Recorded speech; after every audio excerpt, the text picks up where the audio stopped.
Well, joining us now is a chargé d'affaires of Israel to the UK, Oren Marmorstien. Thanks for joining us in the studio this morning. A sombre day, a surprise attack. And I guess the first question we have to ask is how was security breached, seemingly unaware, and the Hamas rolled into Israel with no resistance? How did that happen? Thank you, Martin. Thank you, Anne, for having me here this morning. Yesterday, Hamas opened war on the State of Israel. And it chose to do so in a religious holiday, while people were making their way to synagogues to pray. And it chose to do so after a period in which Israel tried to de-escalate the situation and tried to make the lives of people in Gaza better. But this time, this war is different. This is a different war.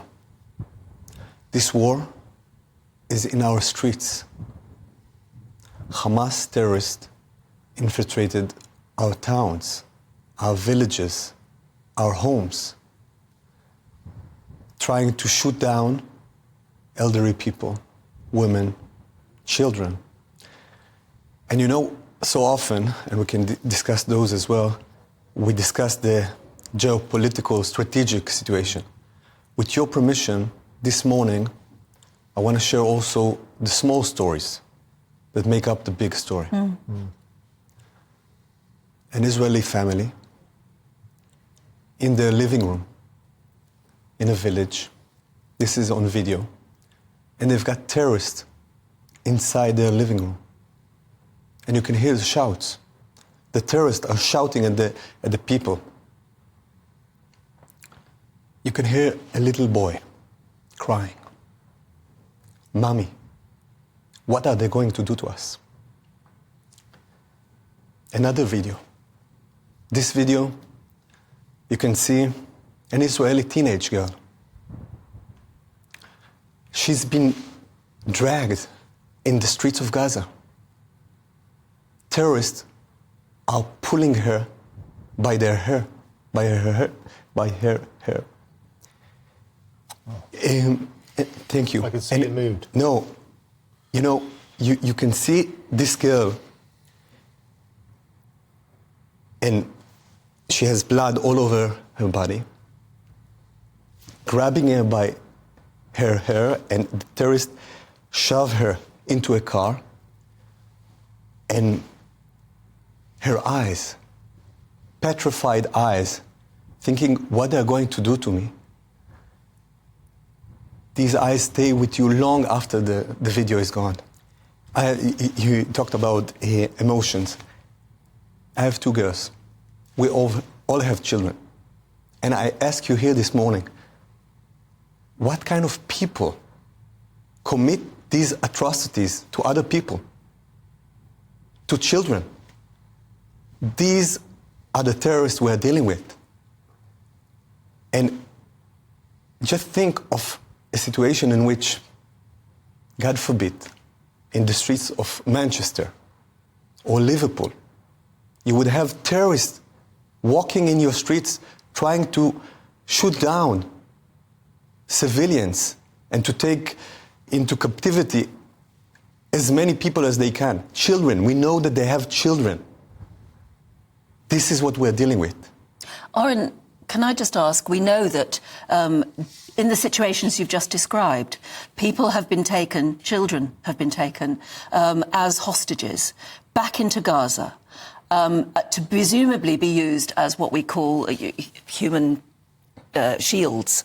So when Benjamin Netanyahu says, we will reduce Gaza to rubble, how can you do that when you know you've got your own people being held hostage inside Gaza?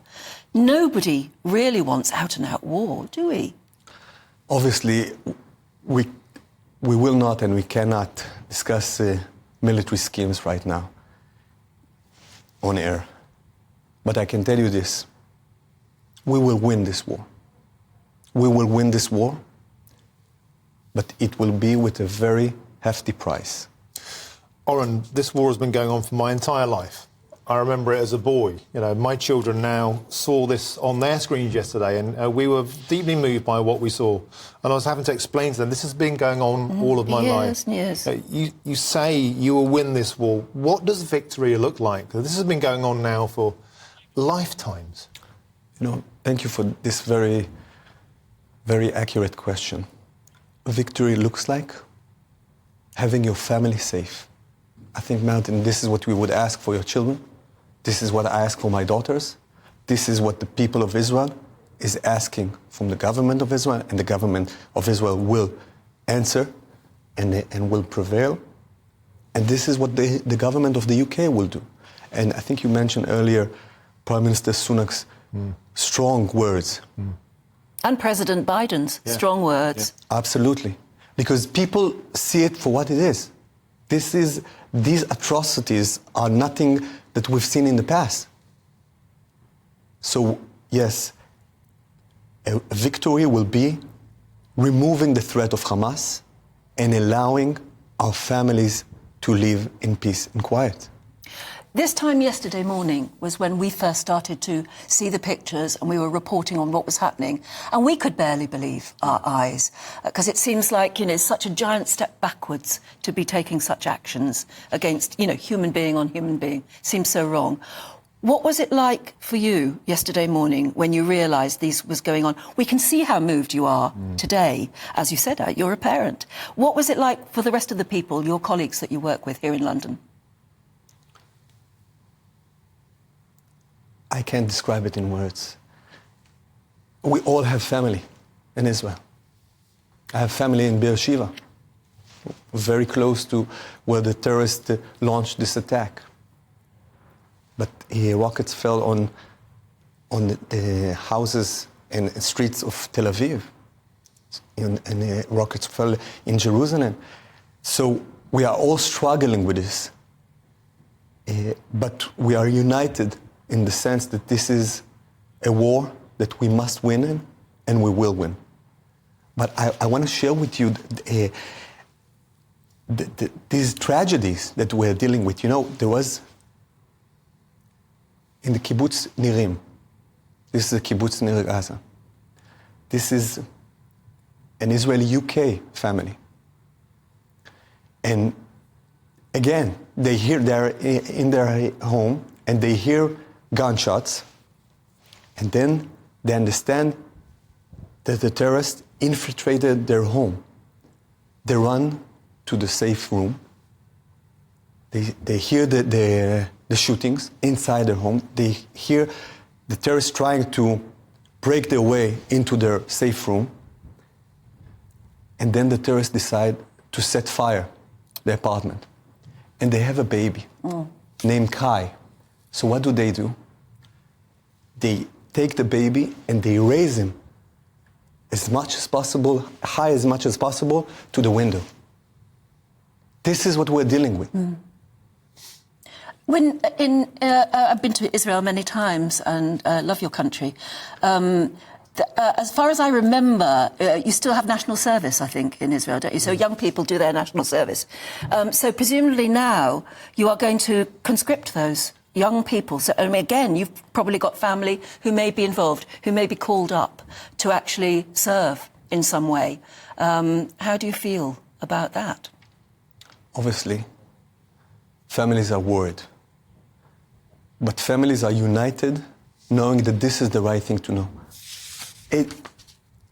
It's literally fighting for our homes. Yes. And fighting for our families. So we'll do whatever it takes, and security will be restored, and we will regain peaceful and quiet and safety to our families. Oren, thank you for sharing such a moving set of stories with us this morning. I feel quite choked myself. Thank you. Thank you.